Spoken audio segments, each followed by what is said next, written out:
traficante. Em meio à multidão do mercado municipal, vocês acompanham imagens, ele vendia droga e escondia uma quantidade de crack entre os peixes. Ele trabalharia nesta peixaria. E ali ao lado do peixe, exatamente, a droga estaria escondida ali. Se a moda pega, o peixe recheado, aonde a polícia vai parar, né? Como é que a polícia vai descobrir isso? Isso que disse o delegado Hugo Pereira de Castro agora há pouco com relação ao tráfico de drogas, a exemplo dessas imagens que nós estamos acompanhando, registradas pelo Bandicidade ontem à tarde, é importante, porque a sua denúncia pode fazer a polícia chegar até esses indivíduos. Então, basta você ligar e imediatamente a sua denúncia será repassada aos órgãos competentes. Bom, no mercado municipal hoje abriu normalmente, só que ninguém queria comprar o peixe recheado. É claro, veja né, você Tony que absurdo, Blade. Solange. Você vai comprar o peixinho, o cara fala assim, o peixinho tem recheio do quê? O peixinho tem não sei o quê? Não tem jeito, né? É Como verdade. é que você vai... Veja só você, dona de casa. Se você comprar o peixe, você abre... Viu, padre? Tem que ser assim. Você abre o peixe e vê um objeto estranho, chama a polícia. Mas que coisa, Tony Blade. Olha a criatividade Se a moda cara. pega, a situação fica realmente bastante complicada, né? Bom, estamos de volta já para conversar com a nossa população a respeito desse programa. Um programa de suma importância para a sua denúncia e para o esclarecimento dos casos que você imagina que não tenha solução. Pode denunciar, né, Tony? A polícia de São José dos Campos está à sua disposição, de Guará, de Lorena, da região do Vale do Paraíba, prontos para ouvir a sua denúncia. Muito obrigado. O Segurança 24 Horas volta na sexta-feira que vem. E durante a semana estaremos por telefone atualizando as informações. Boa tarde, Solange.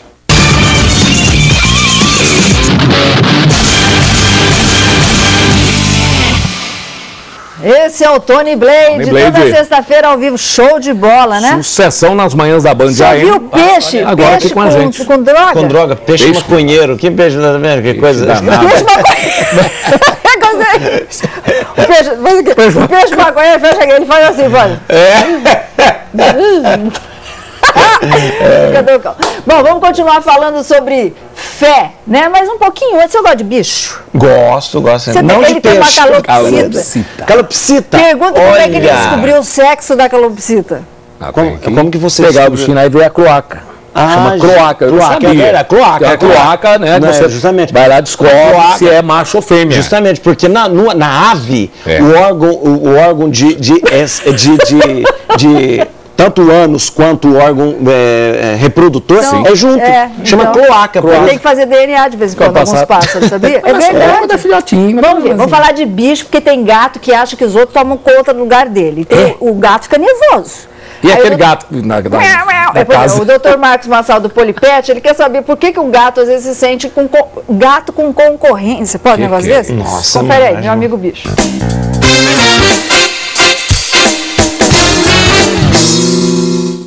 Quem mandou o e-mail de hoje foi a Silvia, de São José dos Campos. No e-mail dela, ela diz o seguinte: a Chitara sempre foi meio distante de nós, mas agora que engravidei, ela começou a ficar mais próxima e até procura colo. Os gatos teriam esse tipo de percepção de que vão perder o posto? Então, Silvia, os gatos, eles têm alguns sentidos a mais do que a gente. E às vezes eles percebem mudanças no comportamento do proprietário, do ambiente, né? Às vezes, quando a pessoa está doente, por exemplo, ela fica mais parada, mais quietinha, e o gato ele se sente mais seguro para ficar no colo da pessoa. Isso pode estar acontecendo com você. Durante a gravidez, às vezes você fica mais sentada, mais parada, e a gata, ela percebendo isso, ela fica mais tempo no seu colo. Quando nasce o nenê, muitas vezes o gato ele não fica com ciúme, às vezes ele fica protegendo até a criança, né? Isso pode acontecer com a Chitara. Isso daí a gente só vai saber na hora que tiver o nenê e como vai ser recebido pela sua gata. Essa foi a dica de hoje, até a próxima.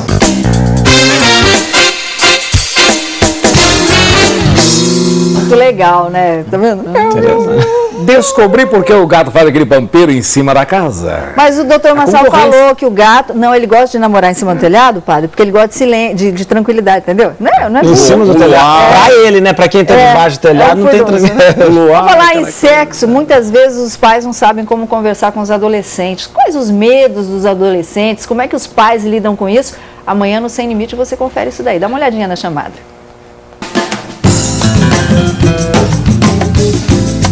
Quais os problemas mais comuns da adolescência hoje? Os pais.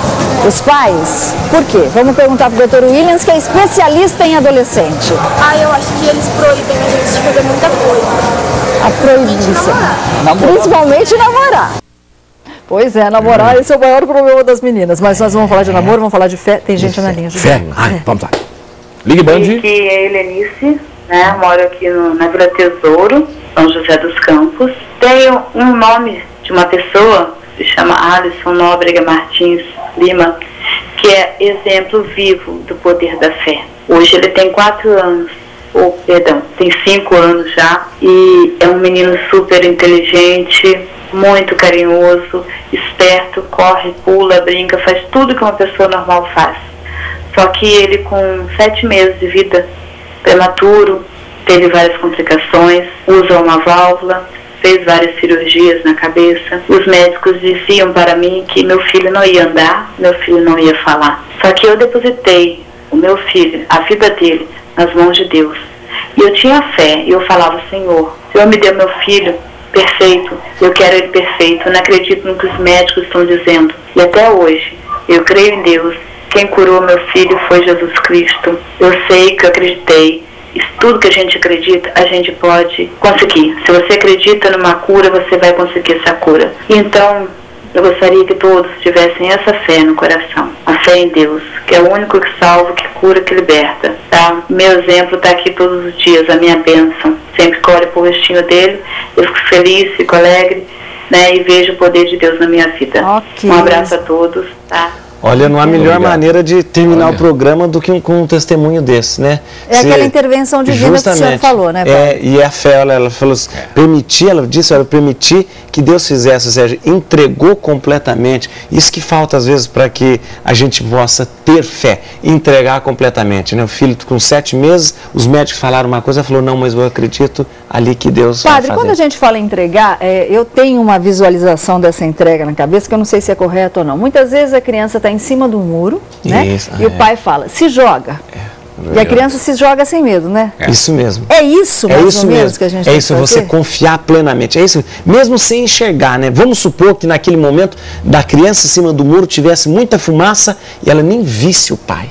Só nem visse, só ouvisse ou e falar: vem, meu filho, ou sentisse, você se entregar. Quando a gente fala de entrega, é com os 2 pés. Não é assim, mais ou menos. Eu vou pelar outro carro. Será?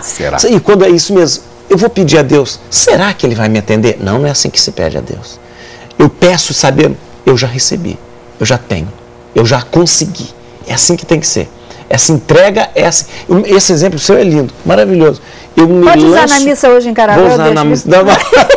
É isso mesmo. Eu me lanço porque eu sei que alguém me acolhe. É isso que é ter fé. É isso que é ter fé. Essa certeza daquilo que não se vê. A certeza, olha uma coisa, certeza daquilo que não se vê. Certeza daquilo que você só sentiu, você se entregar. Antes da gente terminar, Ju, eu queria pedir para o Fábio Juarez, ou para o padre, eu falei Fábio, misturei, que o padre Fábio também vai vir, o padre Juarez, dar uma mensagem para as pessoas que, de repente, estão indo à Aparecida para agradecer, outras estão indo para pedir, e outras estão indo por ir. Porque é uma festa, né? E tantas quantas outras pessoas que acompanham através do rádio também. É verdade, né? É verdade. Através aqui da televisão, através do rádio. Olha, eu queria dizer uma coisa para você. A imagem de Nossa Senhora Aparecida fala para a gente uma coisa muito importante. Você sabia que ela foi encontrada quebrada, cabeça separada do corpo. Em 1978, essa mesma imagem que um dia foi colada, ela foi totalmente despedaçada em 200 cacos, porque uma pessoa jogou essa imagem no chão. Foi um caso. E depois ela foi recolada, reconstruída de novo. O que significa isso? Você já parou para pensar? Nossa Senhora Mãe de Deus está dizendo: olha, eu fui reconstruída no amor. E você pode. E você também pode ser reconstruído no amor. Se você sente que você está em cacos, aproveite essa festa da Mãe de Deus para ser reconstruído no amor.